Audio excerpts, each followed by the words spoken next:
الحمد لله وحده والصلاة والسلام على من لا نبي بعده আল্লাহ সুবহানাহু ওয়া তাআলার মহান দরবারে লাখো শুকরিয়া পেশ করছি, যিনি আমাদেরকে প্রতি জুমার ন্যায় আজকেও মিজমিজি এলাকার হাজী আব্দুস সামাদ আলিয়া মাদ্রাসা সংলগ্ন বাইতুন নূর মসজিদে জুমার সালাত আদায় করার জন্য আসার তৌফিক এনায়েত করেছেন। এজন্য বলি আলহামদুলিল্লাহ।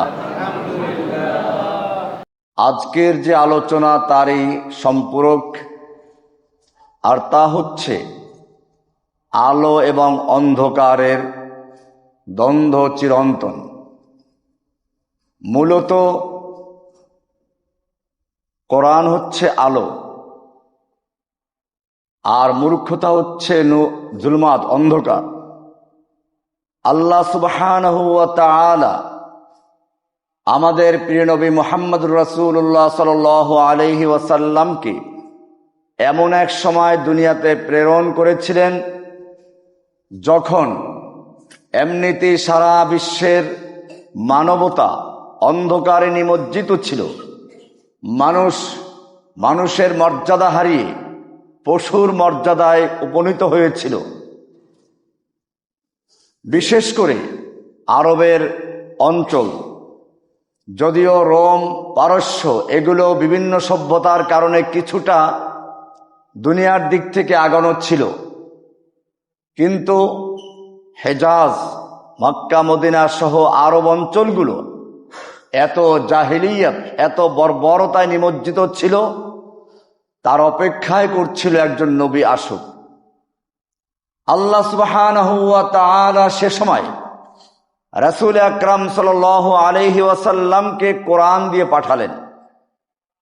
আর কোরআনে উল্লেখ করা হয়েছে, ওয়াল্লাযীনা ইউমিনুনা বিমা উনজিলা ইলাইকা ওয়া মা উনজিলা মিন ক্বাবলিক। এই কোরআনকে যারা অনুসরণ করে, যারা মুত্তাকিন, তাদের বৈশিষ্ট্য আলোচনা করতে গিয়ে আল্লাহ সুবহানাহু ওয়া তাআলা বলেছেন, মুত্তাকিন হচ্ছে তারা যারা ঈমান আনে আপনার প্রতি নাজিলকৃত কিতাবের উপরে এবং আপনার পূর্বের নাজিলকৃত কিতাবের উপরেও। এতে বোঝা যায় ইসলাম শুধুমাত্র কোরআনের অনুসারীদেরকে নিয়ে আলোচনা করে তা না, তার পূর্বের মানুষের অবস্থা নিয়েও আলোচনা করে। এ কারণে আপনি দেখবেন কোরআনের শুরুতে মুত্তাকিনদের পরিচয় দেওয়া হয়েছে, এরপরে কাফেরদের পরিচয়, এরপরে মুনাফিকিনদের পরিচয়, এরপরে মুনাফিকদেরকে একটা দুইটা উদাহরণ দিয়ে স্পষ্ট করা দেওয়া হয়। আমরা সেই উদাহরণগুলো আজকে আলোচনা করব ইনশাআল্লাহ। এরপরে শুরু হয়ে যায় আদম আলাইহিস সালামের কিসসা বয়ান করা, আর তারপরে বিস্তারিতভাবে বনী ইসরাঈলের আলোচনা শুরু হয়। আপনি যদি মক্কি সূরাগুলো পড়েন দেখবেন সেখানে প্রায় ফিরআউনের আলোচনা পাওয়া যায়, মূসার আলোচনা পাওয়া যায়। এর কারণটা কি? এর কারণ হচ্ছে এই, মূসা আলাইহিস সালামের সঙ্গে আমাদের নবীর অনেক মিল আছে। মূসা আলাইহিস সালামও দুনিয়াতে আগমন করেছিলেন এমন একটা মুহূর্তে যখন বনী ইসরাঈল ফিরআউনদের গোলামি করতে করতে ক্লান্ত হয়ে গিয়েছিল। একজন মুক্তিদাতার জন্য অপেক্ষা ছিল। মক্কার আবু জাহেল, আবু লাহাবরা সহ সকলেই চাচ্ছিল একজন সত্যিকার মানুষের আগমন ঘটুক। এইভাবে একটা অপেক্ষা ছিল। এমনি ভাবে আল্লাহর রাসূল সাল্লাল্লাহু আলাইহি ওয়াসাল্লামের সঙ্গে আরো একটা বড় দিকের মিল হচ্ছে এই, মূসা আলাইহিস সালামের জীবনটা দুই ভাগে বিভক্ত। একটা হচ্ছে পানি পার হওয়ার আগের, আর একটা পানি পার হওয়ার পরের। পানি পার হওয়ার আগ পর্যন্ত মূসা আলাইহিস সালামের যুদ্ধ, লড়াই সব ছিল ফিরআউন এবং তার কওমকে কেন্দ্র করে। পানি পার হওয়ার পরে ভিন্নভাবে অন্যদিকে চলে গেছে। পানি পার হওয়ার পরে বনী ইসরাঈলদেরকে নিয়ে আলোচনা।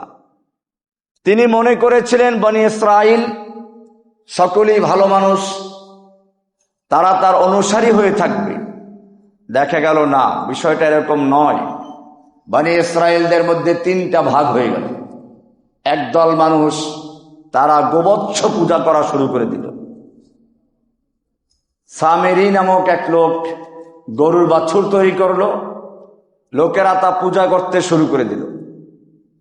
আর একদল মানুষ মুসা আলাইহিস সালামকে জানিয়ে দিল, ইযহাব আনতা ওয়া রাব্বুকা ফাকাতিলা ইন্না হাহুনা কাঈদুন, তুমি আর তোমার রব গিয়ে যুদ্ধ করো, আমরা এখানে বসে পড়লাম। এটা ছিল মুনাফিকদের চরিত্র। আর কিছু লোক তার অনুসারী ছিল। ঠিক এমনি ভাবে আমাদের প্রিয় নবী মুহাম্মদুর রাসূলুল্লাহ সাল্লাল্লাহু আলাইহি ওয়াসাল্লামের জীবনটাও দুই ভাগে বিভক্ত। মুসা আলাইহিস সালাম যেমন পানি পার হওয়ার আগের এক জীবন, পানি পার হওয়ার পরের আরেক জীবন, আমাদের নবী সাল্লাল্লাহু আলাইহি ওয়াসাল্লামের সামনেও দুটো জীবন আছে। একটা মরুভূমি পার হওয়ার আগের জীবন, আর একটা মরুভূমি পার হওয়ার পরের জীবন। অর্থাৎ একটা হচ্ছে হিজরতের পূর্বের জীবন, আর একটা হচ্ছে হিজরতের পরের জীবন।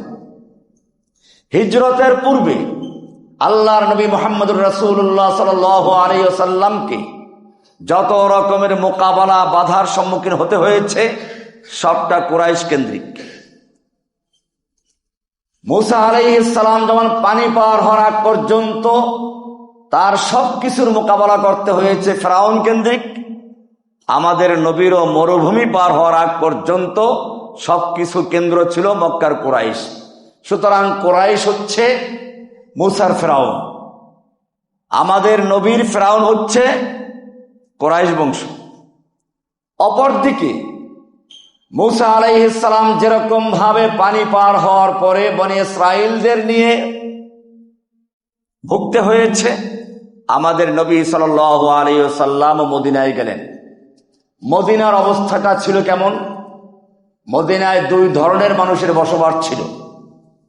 এক হচ্ছে ইহুদি, যাদের অবস্থা ছিল এই, তাদের একজন নবী মারা গেলে আর একজন নবী চলে আসতো, এই ছিল তাদের বাস্তব অবস্থা।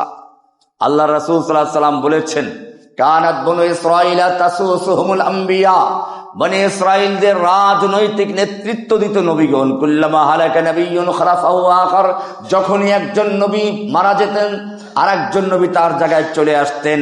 এটা কোরআন থেকেও সমর্থিত। কোরআনে বলা হয়েছে, ওয়াকাফাইনা মিন বাদিহি বির-রুসুল, আমি একের পর এক রসুল দিয়েছি। কাফাইনা শব্দের অর্থ হচ্ছে শিকল যেমন একটার সঙ্গে একটা আংটা জোড়া থাকে, এরকম জোড়া লাগানো একের পর এক নবী আসতেন। কোরআনের আরেক জায়গায় বলা হয়েছে, ও আরসালনা রুসুলাহুম তাতরা, ধারাবাহিকভাবে। কিন্তু সেই বনি ইসরাইল প্রায় 500 বছর পর্যন্ত নবী থেকে বঞ্চিত, নবী নাই, অপেক্ষায় আছে একজন নবী আসবে। দীর্ঘ বিলম্বের কারণে তাদের মধ্যে ধারণা হয়েছিল এবার যিনি আসবেন হয়তো তিনিই সর্বশেষ নবী, এবং তারা মনে করলো মদিনাতে তিনি হিজরত করবেন। কিছু লোক মদিনাতে বসবাস করা শুরু করলো। এই লোকগুলো মদিনা অপেক্ষমান ছিল তাদের নিজেদের নেতৃত্ব দেওয়ার জন্য, পারস্পরিক ঝগড়া লড়াই মারামারিকে দূর করার জন্য, বিচার করার জন্য একজন একক প্রতিষ্ঠাবান নেতার প্রয়োজন ছিল। অপরদিকে মদিনার বিভিন্ন গোত্র ছিল, আউস খাজরাজ সহ আরো অনেকগুলো গোত্র। তাদের মধ্যে প্রায় মারামারি হতো, যুদ্ধ হতো। তারাও চাচ্ছিল একজন কেন্দ্রীয় নেতা তৈরি হোক, এক নেতৃত্বের পিছনে আমরা ঐক্যবদ্ধ হই। কারণ আপনারা জানেন, যদি গোত্র অনেকগুলো হয়, প্রত্যেক গোত্রের এক একজন নেতা থাকে, কোনো সিদ্ধান্ত নেওয়া যায় না। একটা কোম্পানির একজন মালিক, সে যে কোনো সিদ্ধান্ত তাৎক্ষণিক নিতে পারে, কিন্তু যদি 10 জন মালিক হয় তাহলে মিটিং ডাকতে হবে, সিদ্ধান্ত হয় নাই, কোরাম পূর্ণ হয় নাই, আবার ডাকো। বিভিন্ন ঝামেলার কারণে ওই কোম্পানি শেষ হয়ে যায়। যে কারণে মদিনার লোকগুলো অপেক্ষায় ছিল একজন নেতা তৈরি করা হোক। আর এজন্য তারা মদিনার আব্দুল্লাহ বিন উবাই ইবনে সালুল নামক একজন লোককে ঠিক করে ফেলেছে। ইতিমধ্যে রাসূল আকরাম সাল্লাল্লাহু আলাইহি ওয়াসাল্লাম সেখানে হিজরত করলেন। হিজরত করার পরে ইহুদিরা চিন্তা করলো এই লোকটা আমাদের ভিতর থেকে না। মক্কাতেও একই রকম বাধা ছিল, কেন একজন সম্ভ্রান্ত ব্যক্তি আসলো না, কেন একজন ধনে কুবের থেকে আসলো না, এ সমস্যা মক্কাতেও ছিল, মদিনাতেও আসলো। ইহুদিরা বলতে লাগলো উনি তো আমাদের বংশের লোক নন, বনি ইসরাইলদের লোক নন, কাজে ওনাকে আমরা মানতে পারবো না। বিরোধিতা শুরু হলো। কোরআন বলছে ওয়াকানু মিন ক্বাবলু ইস্তাফতিহুনা, ইতিপূর্বে তারা নবী আসবেন, তার মাধ্যমে তারা সাহায্য প্রাপ্ত ঐক্যবদ্ধ হবে, তার নেতৃত্বে লড়াই করবে, যুদ্ধ করবে, বিজয় অর্জন করবে, এগুলো তাদের ভবিষ্যৎবাণী, তাদের কিতাবই ছিল। অথচ তিনি যখন আসলেন ফালাম্মা জাআহুম মা আরাফু, যার অপেক্ষায় তারা ছিল, যাকে তারা চিনত তাদের কিতাবের মাধ্যমে, যখন তিনি আসলেন কাফারু বিহি, তারা অস্বীকার করতে লাগলো। এ হলো ইহুদিদের অবস্থা। অপরদিকে মদিনার যারা নেতৃত্ব পর্যায়ের লোক ছিল, মুহাম্মদ সাল্লাল্লাহু আলাইহি ওয়াসাল্লাম আগমনের পরে তাদের নেতৃত্ব চলে গেল। এই কারণে তারা আল্লাহর রাসূলকে যদিও মানতে বাধ্য হয়েছে, সাধারণ জনগণ তাদের পক্ষে, আল্লাহর নবীর পক্ষে, কাজে নেতারা অমান্য করে কোনো সুযোগ নেই, এ কারণে মানতে বাধ্য হয়েছে। কিন্তু তাদের মধ্যে তিন রকমের লোক ছিল। মূসা আলাইহিস সালামের সঙ্গে যেমন তিন প্রকারের লোক ছিল, আমাদের নবীর সঙ্গেও তিন ধরনের লোক যুক্ত হয়ে গেল। এক প্রকারের লোক যারা আন্তরিকভাবে আল্লাহ রাসূলের প্রতি ঈমান এনেছে, কোরআন তাদের পরিচয় আগে দিয়েছে হুদাল্লিল মুত্তাকিন থেকে 5টা আয়াতে। এরপরে আলোচনা করেছেন আর এক প্রকার লোকের কথা, যেই লোকগুলো সরাসরি প্রত্যাখ্যান করেছে ইহুদিরা এবং মদিনার আরো কিছু লোকেরা, এরা হলো কাফিরুন। তৃতীয় আর এক প্রকারের মানুষ, যারা আল্লাহর নবীকে মেনে নিতে পারে নাই, কিন্তু অন্তর থেকে মানতে না পারলেও মুখে তারা মানতে বাধ্য হয়েছিল। কোরআন এই দুই প্রকার লোক সম্পর্কে ভিন্ন ভিন্ন শব্দ দিয়ে আলোচনা করেছে। আমি এগুলো প্রথমে একটু ইঙ্গিত দিব, তারপরে আবার সামনে আসবেন ইনশাআল্লাহ। কাফেরদের সম্পর্কে আল্লাহ তাআলা বলছেন ইন্নাল্লাযীনা কাফারু সাওয়াউন আলাইহিম আআনযারতাহুম আম লাম তুনযিরহুম লা ইউমিনুন। যারা কাফের, আপনি তাদেরকে সতর্ক করুন বা নাই করুন, কোনো লাভ নেই, তারা ঈমান আনবে না। লা ইউমিনুন, ঈমান আনবে না। খাতামাল্লাহু আলা কুলুবিহিম, আল্লাহ তাদের অন্তরে মোহর লাগিয়ে দিয়েছেন, খতম, সিলগালা করে দিয়েছে। খাতামাল্লাহু আলা কুলুবিহিম ওয়া আলা আবসারিহিম গিশাওয়া, তাদের অন্তরের উপরে পর্দা লাগিয়ে দিয়েছেন, চোখের উপরে পর্দা লাগিয়ে দিয়েছে। কাজে তারা আর ঈমান আনবে না। এ হচ্ছে সিলগালা হয়ে যাওয়া একদল মানুষ। আর একদল মানুষ হচ্ছে 8 নম্বর আয়াত থেকে যাদের আলোচনা শুরু হয়েছে, আমিনান নাসি মান ইয়াকুলু আমান্না বিল্লাহি। মানুষের মধ্যে আর একদল মানুষ আছে এরকম, যারা মুখে বলে আমান্না বিল্লাহি, আমরা আল্লাহর প্রতি ঈমান এনেছি, অবিল ইয়াউমিল আখিরে, আমরা পরকালে বিশ্বাস করি। আমরা কি মুমিন নই? আমরা মুমিন, পাকা ঈমানদার। আমাদের সমাজে অনেকে বলে নামাজ না পড়লে কি হবে, আমাদের ঈমান ঠিক আছে। আরে বেটা, তোর ঈমানই তো নাই। আল্লাহ বলছেন ওমা হুম বিমুমিনিন, এই লোকগুলো মুমিন নয়। কিন্তু আপনি প্রশ্ন করবেন যে আল্লাহ তো ঘুরে বললেন, আগেরটা যেমন বলেছিলেন সরাসরি কাফের, এটা কিন্তু সরাসরি কাফের বললেন নাই, বলেছেন ওমা হুম বিমুমিনিন, তারা মুমিন নয়। তাহলে তারা কাফের, মুমিন না হলেও কাফের। কিন্তু আল্লাহ কাফের বলেন নাই। কেন বলেন নাই? এটা পরে একটা আয়াতে স্পষ্ট হবে, 14 নম্বর আয়াত। আল্লাহ রাব্বুল আলামিন এই লোকগুলোর কিছু চরিত্র বয়ান করেছে। এই লোকগুলোর চরিত্র কি? 1 নম্বর বৈশিষ্ট্য, ওয়াইদা কিলা লাহুম লা তুফসিদু ফিল আরদ। এই লোকগুলো থাকতো মদিনাতে, গান গাইতো দিল্লির, থাকতো মদিনাতে, স্বপ্ন দেখে কোথায়? দিল্লির, মক্কার। ওই যে কথা আছে, ঢাকায় বৃষ্টি হলে দিল্লিতে বৃষ্টি হলে ঢাকায় ছাতা মেলে। মক্কার দুঃখ কষ্ট, মক্কার যত লাভ, এটা তারা কামনা করে। মুসলিমদের বিজয় হোক, এটা কামনা করে না। এই কারণে তারা মদিনার সব খবরাখবরগুলো পাচার করত মক্কার কাফেরদের কাছে। আল্লাহর রাসূল সাল্লাল্লাহু আলাইহি সাল্লাম তাদের ডেকে জিজ্ঞেস করলেন, লা তুফসিদু ফিল আরদ, তোমরা এই মদিনার ভূখণ্ডে ফাসাদ সৃষ্টি করো না, হাঙ্গামা সৃষ্টি করো না, ঝামেলা করো না, গন্ডগোল করো না, কাফেরদেরকে উৎসাহিত করো না। তারা কি বলতো? ক্বালু ইন্নামা নাহনু মুসলিহুন, আমরা তো ফাসাদ সৃষ্টিকারী নই, আমরা তো সমঝোতাকারী, মুসলিহুন সংশোধনকারী। তার মানে আমরা জানি ইসলাম শান্তির ধর্ম, ইসলাম শান্তি চায়, তাই আমরা মক্কার কাফেরদের সঙ্গে শান্তি প্রতিষ্ঠার করার চেষ্টা করছি, তাদের সঙ্গে উঠা বসা করি, মেলামেশা করি শান্তি প্রতিষ্ঠার জন্য। তারা যদিও অনেক কাজ অন্যায় করেছে, কিন্তু তারা অতটা খারাপ না, তাদের সাথে মিশা যায়।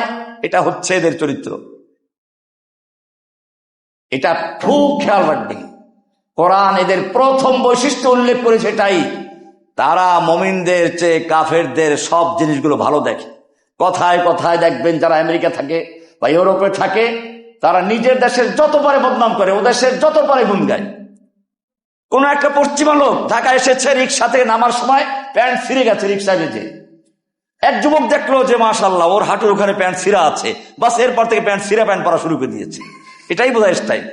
দেখেন না একদল যুবক এটা করে, ওরা জিন্সের প্যান্টকে ছিঁড়ে পরে।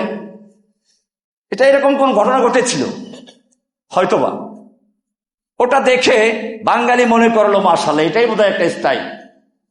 ওই বানর এসেছিল শহরে, বানর তো এসে দেখে মাশাআল্লাহ মানুষ তো বানরের মতোই দেখতে, কিন্তু তারা বাড়িঘর তৈরি করে, রাস্তাঘাট তৈরি করে, গাড়িতে চলে, আর আমরা বানর বানর রয়ে গেলাম। পার্থক্যটা কোন জায়গায় খুঁজে বের করতে হবে। ওরা দেখলো মানুষের লেজ নাই, বাকি সব ঠিক আছে, আমাদের লেজ আছে, তাই লেজটাই সমস্যা। এবারে বানর গিয়ে করলো কি, নিজের লেজটা কেটে ফেললো। আর এটা দেখা দেখি কিছু ওদের তরুণী বান্ধবীরা আছে, ওরা ওদের লেজ কেটে ফেলেছে। এখন লেজ কাটার পরে সমস্যা তো বড় হয়ে গেছে। জঙ্গলে মশা মাছি যতগুলো আছে লেজ দিয়ে তাড়াতো, এখন যতই মশা মাছি পরে লেজ দিয়ে তাড়ানো সম্ভব না, লেজ নাই তাড়াবে কি দিয়ে? শেষ পর্যন্ত মশা মাছি খেতে খেতে ওদেরকে শেষ করে দিয়েছে, ধুকে ধুকে মরে গেছে।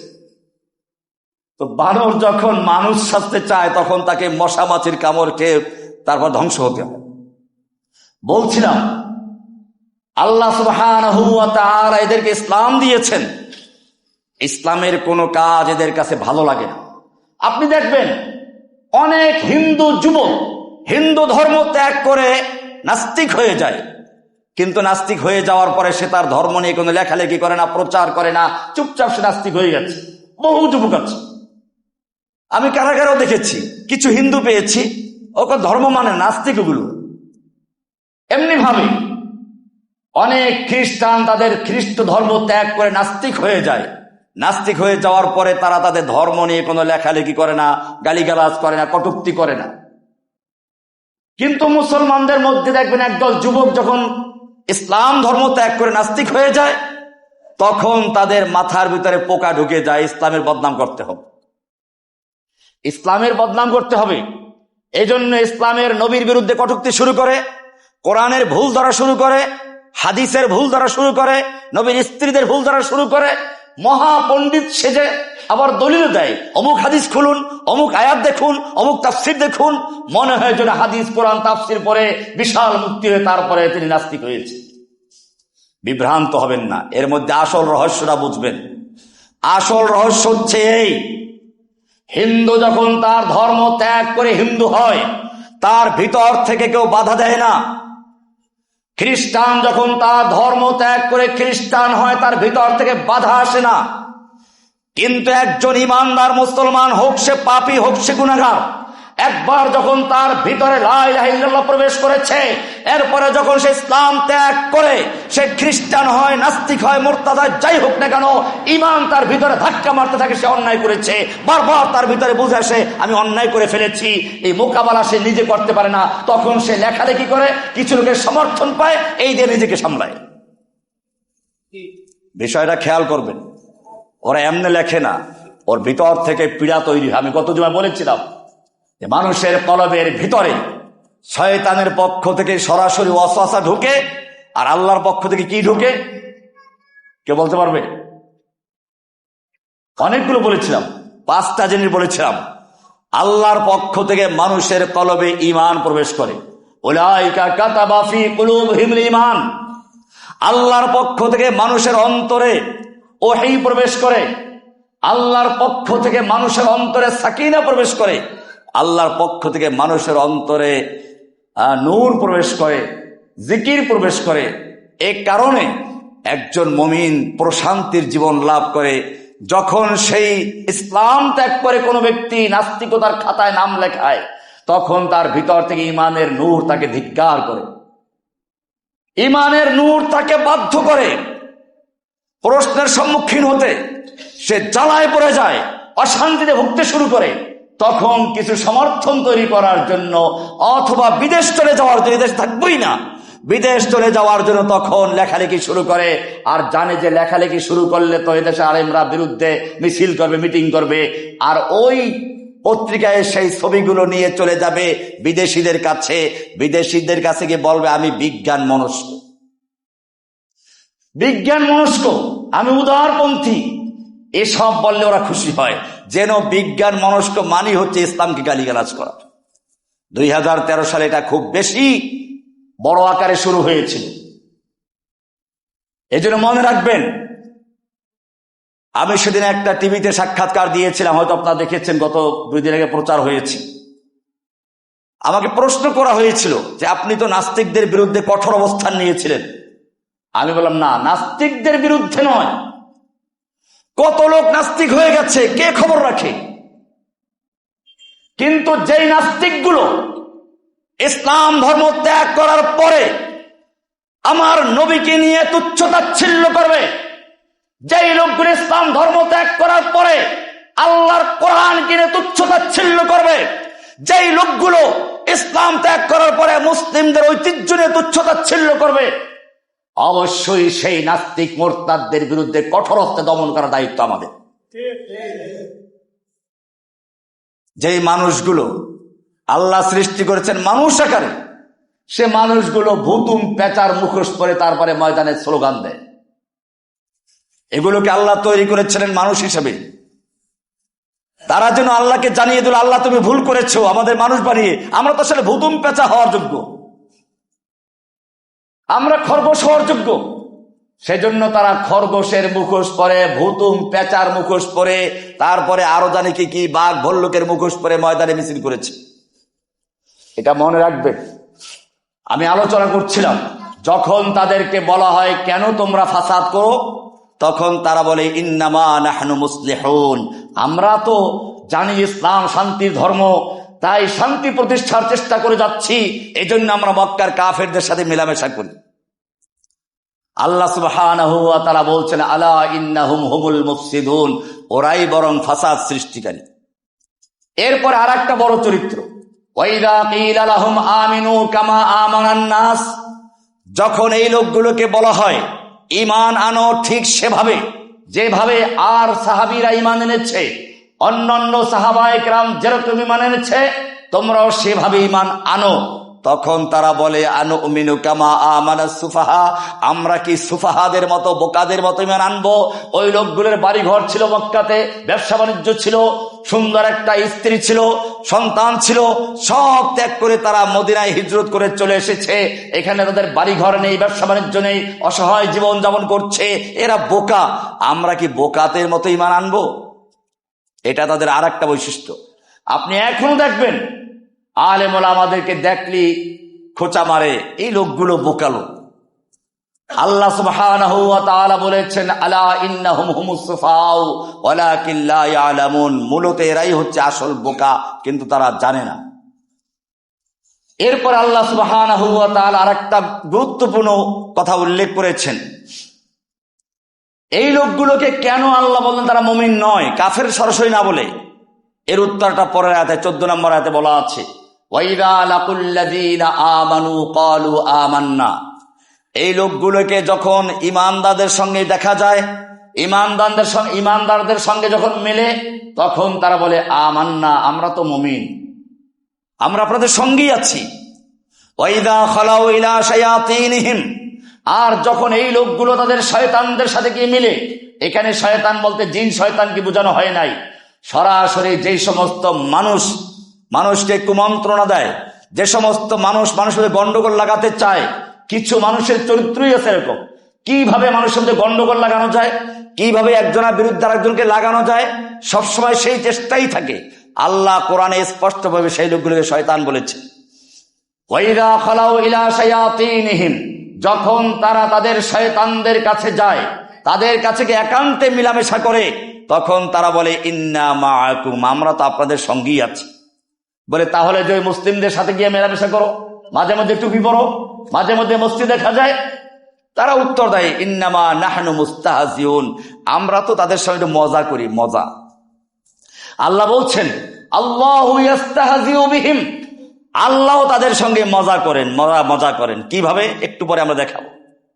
এই পর্যন্ত এদের 3 প্রকার মানুষের চরিত্রকে আল্লাহ উল্লেখ করেছেন। এরপরে আল্লাহ সুবহানাহু ওয়া তাআলা বলেছেন উলাইকাল্লাযীনা ইশতারাউ যালালাতা বিল হুদা ফামা রাবিহাত তিজারাতুহুম ওয়া মা কানু মুহতাদিন। এভাবে তাদের সম্পর্কে বলে দিয়েছেন, এরপরে উদাহরণ দিয়েছেন। কোরআনে খেয়াল রাখবেন, বারবার বলা হয়েছে অদরিব লাহুম মাসালা। মাসাল মানে হচ্ছে উদাহরণ দেওয়া। যেই শিক্ষক ছাত্রদের সামনে যত উদাহরণ দিয়ে বোঝাতে পারবে, ওই শিক্ষক তত সফল হবে। ছাত্র একভাবে বুঝে নাই, আপনি একটা উদাহরণ দিয়ে তাকে বুঝালেন, এটাও সে বুঝে নাই, আপনি আর একটা উদাহরণ দিলেন। একটা উদাহরণ দিলে বিষয়টা স্পষ্ট হয়ে যায়।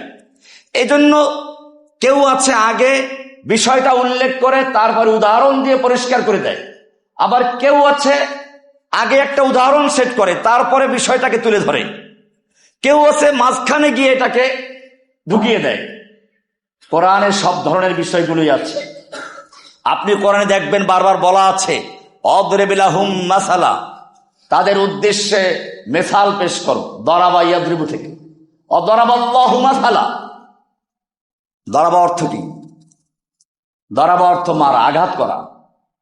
তো আল্লাহ তাআলা উপমা দিয়ে আঘাত করে, উদাহরণ দিয়ে আঘাত করেছেন। উদাহরণ দিয়ে তো আঘাত হয় না।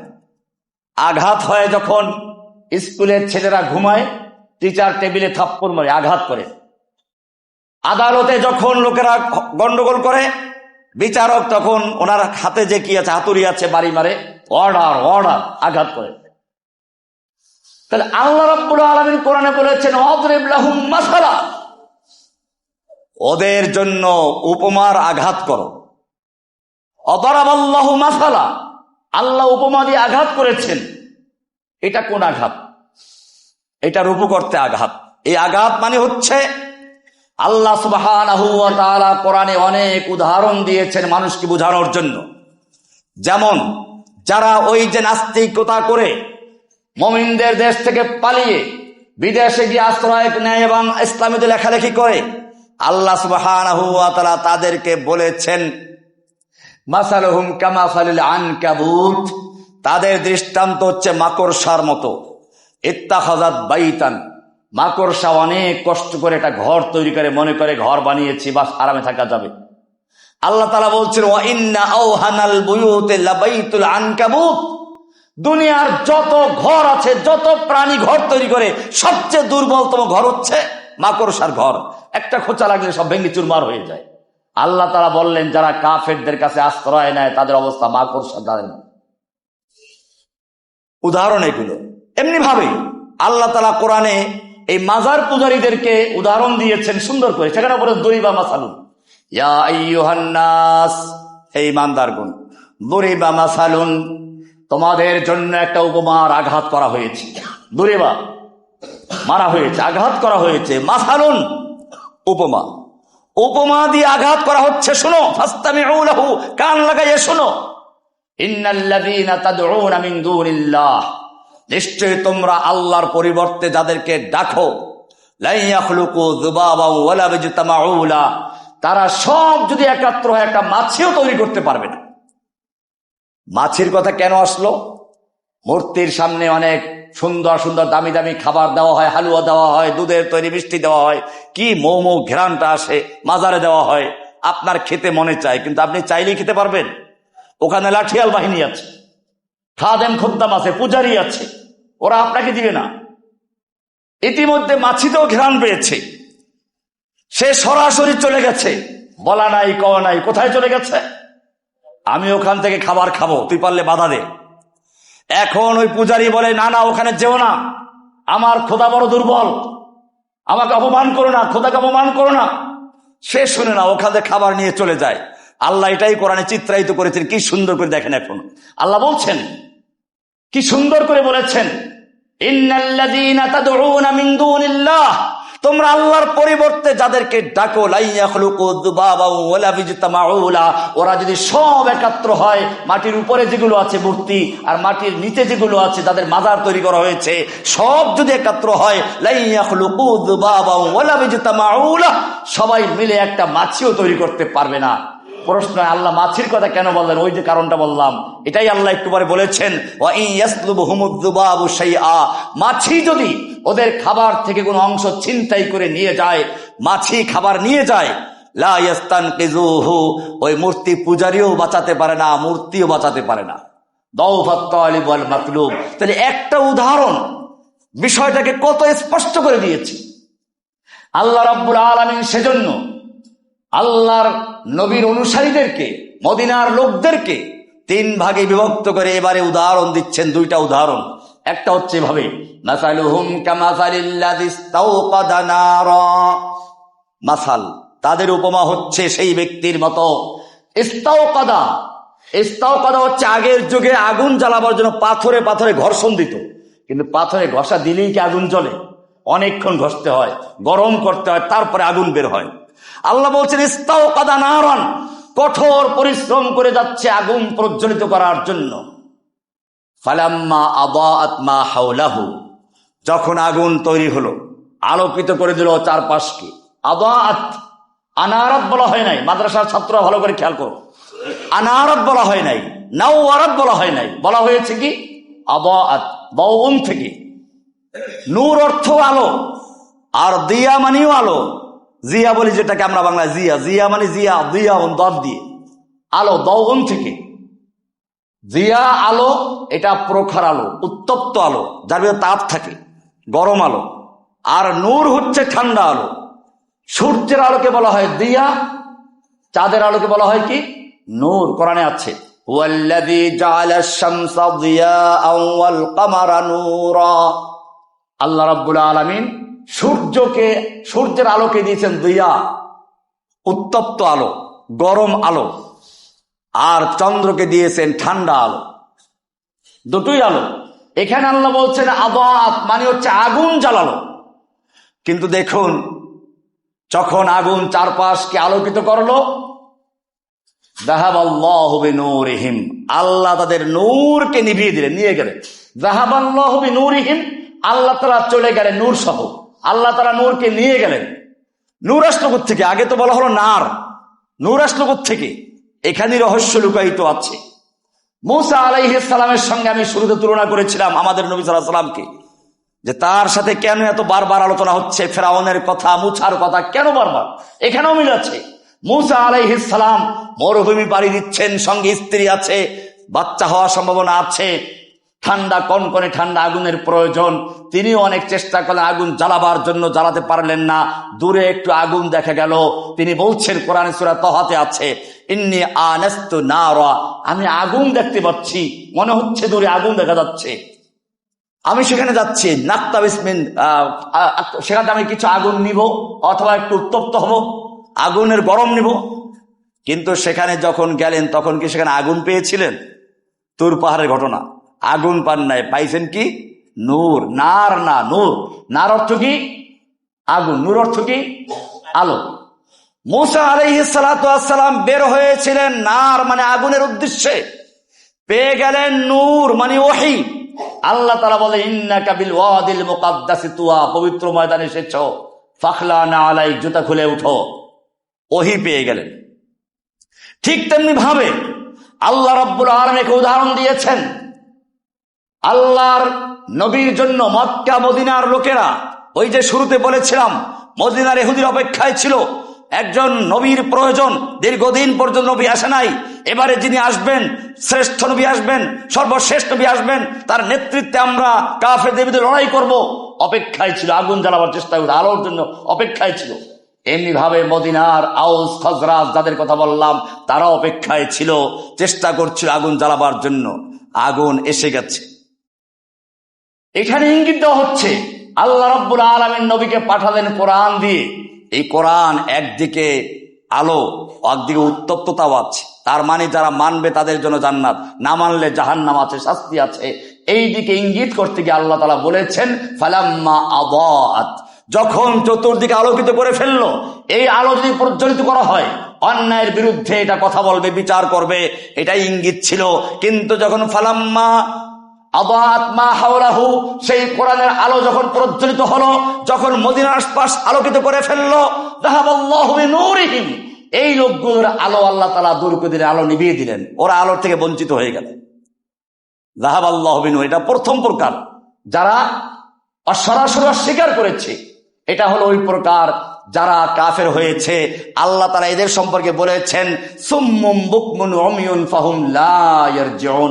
সুম্মুন তারা বধির, বুকমুন তারা বোবা, উমিয়ুন তারা অন্ধ, ফাহুম লা ইয়ারজিউন তারা আর ফিরে আসবে না। এ হলো এক প্রকার লোক। আল্লাহ এখানে বললেন ফালাম্মা আদাআত মা হাওলাহু, এই মা হাওলাহু বলতে কতটুকু আল্লাহ তাআলা জানিয়ে দিলেন। এই কোরআন আলোকিত করে ছাড়বে শুধু মদিনাকে নয়, আল্লাহু মুতিম্মু নূরিহি ওয়ালাউ কারিহাল কাফিরুন। দুনিয়ার সমস্ত মুশরিক, কাফের, ইহুদি, নাসারা যত কত একত্র হয়ে কাজ করুক না কেন, আল্লাহ তাআলা তার এই নূরকে, আলোকে বিশ্বব্যাপী ছড়িয়ে দিবেন, পূর্ণ করেই ছাড়বেন। আল্লাহ তাআলা করেন নাই। এখন দুনিয়ার এমন কোন প্রান্ত পাওয়া যাবে না যেখানে কোনো না কোনো তাওহীদবাদী লোক নাই। লা ইলাহা ইল্লাল্লাহর আওয়াজ ধ্বনিত হচ্ছে না, কোরআনের বাণী যেখানে প্রচারিত হচ্ছে না, দুনিয়ার এমন কোন জায়গায় খুঁজে পাওয়া যাবে? আল্লাহ এটাই বললেন ফালাম্মা আদাআত মা হাওলাহু। আল্লাহ যখন তার আলোকে প্রজ্বলিত করলেন, যখন আশপাশের সব কিছু, আশপাশ বলতে পুরো দুনিয়াকে আলোকিত করলো, যাহাবাল্লাহু বিনূরিহিম, এই হঠকারী কিছু লোক যারা বিরোধিতা করেছে, আল্লাহ তাআলা তাদের নূরকে নিভিয়ে দিয়েছেন। কথাটা মনে রাখবেন, আবার আসবে এখানে ইনশাআল্লাহ। দ্বিতীয় উদাহরণ, এটা হচ্ছে আল্লাহর রাসূলকে দিয়ে উদাহরণ দেওয়া হয়েছে। দ্বিতীয় নাম্বার উদাহরণ হচ্ছে আও কাসাইয়্যিবিম মিনাস সামাই ফীহি যুলুমাতু ওয়া রা'দু ওয়া বারক। তাহলে এখন আগের যে উদাহরণটা, এটা যখনই আপনি দেখবেন আপনার মা চুলার পাশে বসে দিয়াশলাইতে ঘষা দিচ্ছে, এখন তার পাথর ঘষে না, আপনার মনে পড়বে উদাহরণটা, ও এইটা তো কোরআনে আছে। উদাহরণ মানে হচ্ছে অন্তরে যেটা স্থায়ী দাগ কেটে যায়, সবসময় যেন স্থায়ী হয়ে থাকে। আর একটা উদাহরণ দিচ্ছেন দ্বিতীয় প্রকার লোকদের জন্য। এই প্রকার লোক সরাসরি অস্বীকার করে নাই। এদের অবস্থা কি? আল্লাহ কি সুন্দর করে চিত্রায়িত করেছেন। গভীর অমাবস্যার রাত্র, ঝড়ো হাওয়া চলছে, মুষলধারে বৃষ্টি হচ্ছে, বজ্রপাত হচ্ছে, বিজলি চমকাচ্ছে, আপনি অন্ধকার মাঠে পড়ে গেছেন। তখন আপনার অবস্থা কি? একা একা, একটু বিদ্যুৎ চমকে, একদিকে ভয় আছে, বিকট আওয়াজ, ভয়ে কেঁপে ওঠে, কিন্তু আবার লাভও আছে, আলো দেখলে সামনে বাড়ে। আল্লাহ বলছেন আও কাসাইয়্যিবিম মিনাস সামাই ফীহি যুলুমাতুন ওয়া রা'দুন ওয়া বারক, অথবা সেই মুষলধারে বৃষ্টি যার মধ্যে ফীহি রা'দুন ওয়া বারক, বজ্রপাত হচ্ছে, বিকট বিকট আওয়াজে সেই বিদ্যুৎ চমকাচ্ছে। এ অবস্থায় একটু যখন আলো দেখে তখন সামনে বাড়ে, আবার যখন নাকি ভয় লাগে, বিকট আওয়াজে, তখন কানে আঙ্গুল দেয়। ইয়াজআলুনা আসাবিআহুম, আঙ্গুলের আরবি হচ্ছে ইসবাউন, বহু বচন আসাবি। কিন্তু মানুষ কানে কি আঙ্গুল ঢুকায় না আঙ্গুলের মাথা ঢুকায়? আঙ্গুলের মাথা ঢুকায়। আঙ্গুলের মাথাকে বলা হয় আনামিল। কি বলা হয়? আনামিল। তাহলে বলা দরকার ছিল ইয়াজআলুনা আনামিলাহুম, তারা তাদের কানের ভিতরে আনামিল, আঙ্গুলের মাথা ঢুকায়। কিন্তু তা বলেন না, আল্লাহ বলছে আঙ্গুল ঢুকিয়ে দেয়। তার মানে হচ্ছে এরা এমন জোরে চাপ দেয় যেন আঙ্গুল ঢুকে যায়, নিজেকে কষ্ট দেয়। ইসলামের বাণী যখন তাদের কানে আঘাত করে তখন তারা কানে আঙ্গুল ঢুকিয়ে দেয়, আমি শুনতে চাই না, না না এটা দরকার নেই, এটা শুনতে গেলে আমার সমস্যা আছে, আমি চলতে পারবো না। ইয়াজআলুনা আসাবিআহুম ফি আযানিহিম মিনাস সাওয়াইকি হাদারাল মাউত। এই লোকগুলো হচ্ছে যখনই একটু বিদ্যুৎ চমকায় সামনে চলে। আল্লাহ তাআলা বলছেন ফীহি যুলুমাতুন ওয়া রা'দুন ওয়া বারক ইয়াজআলুনা আসাবিআহুম ফি আযানিহিম মিনাস সাওয়াইকি হাদারাল ইয়াকাদুল বারকু ইয়াখতাফু আবসারাহুম, মনে হয় যেন বিদ্যুৎ এমন জোরে চমকায় যেন চোখ অন্ধ করে দিবে। তার মানে হচ্ছে কোরআনের আলো মাঝে মধ্যে তাদের উপরে এমন ভাবে পড়ে যেন তারা অন্ধ হয়ে যাবে, কোনোভাবে মোকাবেলা করা ধ্বংস হয়ে যাবে। ইয়াজআলুনা বারকু আবসারহুম কুল্লামা আদাআ লাহুম, যখনই একটু আলোকিত হয় মাশাউ ফিহি, একটু সামনে অগ্রসর হয়। ওয়াইদা আযলামা আলাইহিম কামু, আবার যখন অন্ধকার হয় তখন থেমে যায়। তার মানে হচ্ছে ইসলামের যখন বিজয় দেখে, সুন্দর সুফল দেখে, তখন সামনে আসে, তখন ইসলামী দলে যুক্ত হওয়ার জন্য ভিড় পড়ে যায়। আবার যখন বিপদ দেখে তখন রাতারাতি সব লীগ হয়ে যায়। দেখেন নাই বিগত বছরগুলোর সব লীগ, এখন তারা গেল কোথায়? এখন লীগ হয়ে গেছে। আল্লাহ রাব্বুল আলামিন এটাই বলেছেন, যখনই তারা ইসলামের সৌন্দর্য দেখে বিজয় আসছে তখন যায় আমিও যেতে চাই যুদ্ধের ময়দানে, গনিমত পাওয়া যাবে। আর যেখানে ভয় আছে, আল্লাহর নবী যখন ওমরা করতে যাচ্ছেন হুদায়বিয়ার মৎস্য, মদিনার এই মুনাফিকরা বলছে জি জি জি ভালো কথা, যান হুজুর, দোয়া করে যান, মানে গেলেই মার খাবেন, আর ফিরে আসতে পারবেন না। মুনাফিকদের চরিত্র এটা। কিন্তু আল্লাহর নবী যখন ফিরে আসলেন তখন তাদের কানে বজ্রাঘাত হলো, তারা বুঝলো এটা কি হলো। এটা এমনি ভাবে তারা মনে করেছিল তৎকালীন সময় সুপার পাওয়ার রোম সম্রাট মুসলমানদের আচ্ছিতরা শিক্ষা দিবে তাবুকের যুদ্ধের সময় 2 লক্ষ সৈন্য তৈরি আছে। আল্লাহ রাসূল সাল্লাল্লাহু আলাইহি ওয়াসাল্লাম যাচ্ছেন, মদিনার মুনাফিকরা তো খুব খুশি, যাও এইবার মক্কা লোকদের সাথে না, যুদ্ধ হচ্ছে তৎকালীন সময় সুপার পাওয়ার রোম পারস্যের সম্রাটদের, রোমের সম্রাটের সাথে 2 লক্ষ সৈন্য সামনে আছে, আর 3 লাখ পিছনে আছে। আল্লাহ রাসূল সাল্লাল্লাহু আলাইহি ওয়াসাল্লাম গেলেন, কুফাররা ভয় পেয়ে পালিয়ে গেল। আল্লাহ রাসূল সহজেই মদিনায় ফিরে আসলেন। এখন তারা গিয়ে দলে দলে বাহানা পেশ করে বলল, আমি যাইতে পারি এই কারণে, আমার এই ওজর ছিল, পারিবারিক সমস্যা ছিল। আল্লাহ রাসূল সাল্লাল্লাহু আলাইহি ওয়াসাল্লামকে আল্লাহ তাআলা আগেই জানিয়ে দিয়েছেন, ইয়াতাযিরুনা ইলাইকুম ইযা রাজাতুম ইলাইহিম, আপনি যখন মদিনায় ফিরে যাবেন দেখবেন দলে দলে ওরা এসে ওজর পেশ করবে। আপনি কুল্লা তাতাযিরু, তোমরা ওজর পেশ করো, বাহানা করো না, অজুহাত তালাশ করো না। অজুহাত, কিছু একটা অজুহাত। মানুষের হাত কয়টা? 3টা, ডান হাত বাম হাত আর কি অজুহাত, আর এটা সবচেয়ে লম্বা হাত, এটা বাহানা বেশি। আল্লাহ বলেন লা তাতাযিরু, অজুহাত করো না। কাদা নাব্বাআনাল্লাহু মিন আখবারিকুম, আল্লাহ তোমাদের সব খবর আমাদেরকে জানিয়ে দিয়েছে। এভাবে আল্লাহ রাব্বুল আলামিন 2টা উদাহরণ সেট করেছেন এখানে। এখন আমি আপনাদেরকে নিয়ে যাব এই আলো অন্ধকার সম্পর্কে আরো কিছু আয়াত পেশ করব, যে এরকম যুগে যুগে আলো আর অন্ধকারের খেলা। এখানে আল্লাহ তাআলা অমাবস্যার রাতে চরম বৃষ্টি হচ্ছে, এরকম মরুভূমিতে এক লোক পড়ে গেছে, এখন আর তার সামনে কোনো আলো নেই, অন্ধকার এসে পড়ে আছে। সেই লোকগুলোকে আল্লাহ রাব্বুল আলামিন উদাহরণ দিয়ে বুঝালেন। আমি এখন দেখাবো যে কোরআনে আল্লাহ সুবহানাহু ওয়া তাআলা কোরআনটাকে আলো দিয়ে বুঝিয়েছেন বহু জায়গায়। সূরা মায়দার 44 মধ্যে বলা হয়েছে, ইন্না আনজালনা তাওরাতা ফিহা হুদা ওয়া নূর, আমি তাওরাত নাযিল করেছিলাম, তাতেও ছিল হুদান ওয়া নূর, নূর ছিল। ইয়াহকুমু বিহান নাবিয়্যুনা আল্লাযীনা আসলামু, এটা দ্বারা নবীরা বিচার ফয়সালা করতেন। এমনি ভাবে কোরআনে আরেক জায়গায় বলা আছে, ওয়া আতাইনাহুল ইনজিলা ফিহি হুদা ওয়া নূর, আমি তাকে ইনজিল দিয়েছি, তাতে আছে হুদান এবং নূর। সূরা মায়দার 46 নম্বর আয়াত। এমনি ভাবে সূরা মায়দার 15 নম্বরে বলা হয়েছে, قد جاءكم من الله نور وكتاب مبين, তোমাদের কাছে আল্লাহর পক্ষ থেকে নূর আগমন করেছে। সূরা মায়দার 16 নম্বরে বলা হয়েছে, ইয়াহদি বিহিল্লাহু মান ইত্তাবা'a রিদওয়ানাহু সুবুলাস সালাম ওয়া ইখরিজুহুম মিনাজ যুলুমাতি ইলান নূরি বিইজনিহি ওয়া ইয়াহদিহিম ইলা সিরাতিন মুস্তাকিম। এমনি ভাবে কোরআনের বহু আয়াত আছে যেখানে কোরআনকে নূর বলে আখ্যায়িত করা হয়েছে। এখন আমরা যাব একটা বিশেষ দিকে, সেটা হচ্ছে আল্লাহ রাব্বুল আলামিন কিয়ামতের মাঠে যখন লোকদেরকে হাজির করবেন, বিচার আকার হয়ে যাবে। এবারে মুমিনরা পুল সিরাত পার হওয়ার জন্য অপেক্ষায় আছে। পুল সিরাত পার হচ্ছেন, কোরআন বলছে, ইয়াওমা তারাল মুমিনিনা ওয়াল মুমিনাতি ইয়াসআ নূরুহুম বাইনা আইদিহিম ওয়া বিআইমানিহিম, সেদিন তুমি মুমিন পুরুষ আর মুমিন নারীদেরকে দেখবে, তাদের সামনে আলো ছুটোছুটি করছে। আলো ছুটোছুটি করছে, মানে একটা আলো না, অনেকগুলো আলো। আপনি দেখবেন ওই যে বিভিন্ন কনসার্ট হয় যেখানে, বা আমাদের বিভিন্ন মাহফিলগুলো এখন ওরকম সাজানো হয়, সেখানে দেখা যায় আলোর ঝলকানি থাকে, অনেকগুলো আলো এদিক সেদিক লাফালাফি করতে শুরু করে। আল্লাহ তাআলা বলছেন, ইয়াওমা তারাল মুমিনিনা ওয়াল মুমিনাতি ইয়াসআ নূরুহুম বাইনা আইদিহিম, তাদের সামনে নূর ছুটোছুটি করতে থাকবে, নূর লাফালাফি করতে থাকবে। ইয়াসআ নূরুহুম বাইনা আইদিহিম ওয়া বিআইমানিহিম, তাদের সামনে, তাদের ডানে পিছনে। বুশরাকুমুল ইয়াওমা জান্নাতিন তাজরি মিন তাহতিল আনহার, এমনি ভাবে আর এক আয়াতে বলা হয়েছে ইয়াউমা লা ইউখজিল্লাহুন নাবিয়্যা ওয়াল্লাযীনা আমানু মাআহু, আল্লাহ তাআলা সেদিন নবীকে এবং তার সঙ্গে যারা ঈমান এনেছে তাদেরকে অপমান করবেন না। ইয়াসআ নূরুহুম বাইনা আইদিহিম, তাদের সামনে তাদের নূর, তাদের ঈমানের নূর, ওই যে এতক্ষণ যে নূর বললাম সেই নূর তাদের সামনে ইয়াসআ ছুটোছুটি করবে, তাদের সামনে নূর খেলাধুলা করবে, আলো লাফাতে থাকবে, লাফিয়ে লাফিয়ে তার সামনে সামনে চলে যাবে, সে পারবে আলো নিজের থেকে লাফাতে লাফাতে সামনে চলে যাবে। পুলসিরাত পার হওয়া, হঠাৎ করে ওই লোকগুলো এতক্ষণ পর্যন্ত যাহাবাল্লাহু বিনূরি, আল্লাহ তো ওই যে উদাহরণ দিলেন, হঠাৎ আল্লাহ আলো নিয়ে গেছেন, এইটা এখন আসবে কাজে। আল্লাহ সুবহানাহু ওয়া তাআলা বলছেন এই সময় ওই লোকগুলো পিছনে তার যেতে থাকবে।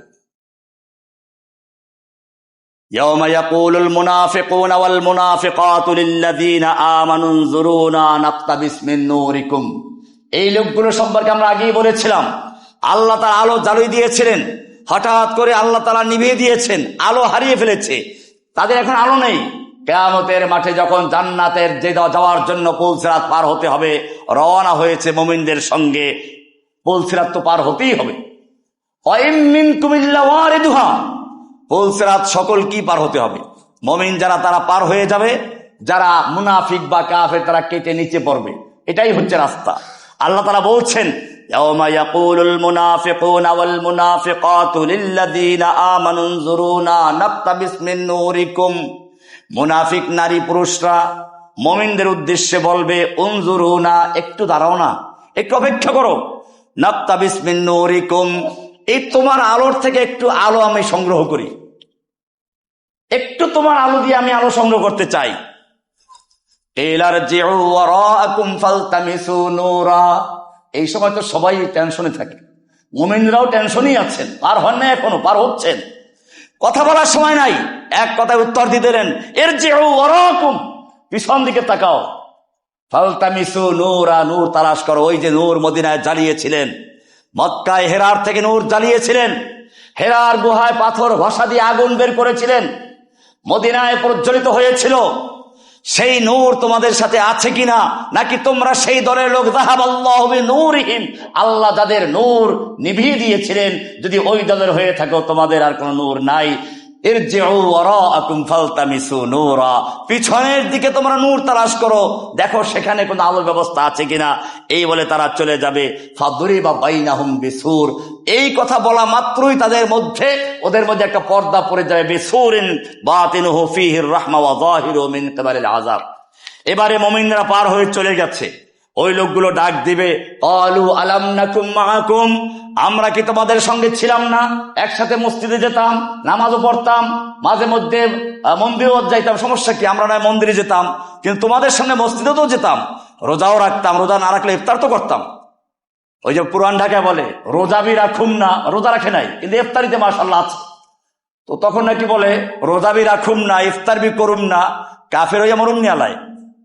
তো এরকম আলাম নাকুম মাআকুম, আমরা কি তোমাদের সঙ্গে ছিলাম না, ক্বালু বালা, মুমিনরা বলে, এখন মুমিনরা পার হয়ে গেছেন, এখন তাদের কোনো টেনশন নেই, এখন শান্ত, এখন তারা সুন্দর গুরুত্ব দিচ্ছেন।